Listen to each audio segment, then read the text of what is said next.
வணக்கம். வாழ்க வளமுடன், நலமே சூழ்க. நம்மை சுற்றி இருக்கும் தமிழ்நாட்டில் ஆயிரக்கணக்கான கோயில்கள், அவ்வளவும் பல அதிசயங்களை தாங்கிய கோயில்களாக இருக்குது. அதோட சிறப்புகளை சொல்லும் பதிவாக இப்போ நம்ம தொடர்ந்து பார்த்துட்ருக்குறோம். அப்படி இன்றைக்கி நம்ம பார்க்க போகிறது காமையன் கவுண்டன்பட்டி. இது ஈரோடு கவுந்தப்பாடிக்கு அருகே உள்ள சலங்கைப்பாளையங்கிற இடத்துல கவுந்தப்பாடி காந்திஜி கோயில் இன்னொரு கோயில் இருக்குது. சின்ன கோபுரம் சன்னதியுடன் உள்ளது.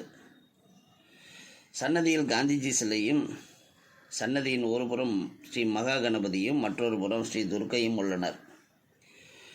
இங்குள்ள பூசாரி கணபதி போற்றி என்று சொல்கிற மாதிரி காந்தியே போற்றி போற்றி என பூஜை செய்கிறார்.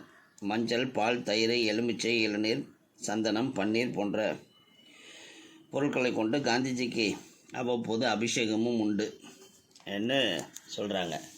இது பாருங்கள், நம்ம தமிழ்நாட்டில் இவ்வளோ ஒரு சிறப்பான தேசத்தலைவருக்கு, தேச தந்தைக்கு ஒரு கோயிலே இருக்குதுங்கிறது இப்போ தெரிஞ்சுக்கிட்டோம்.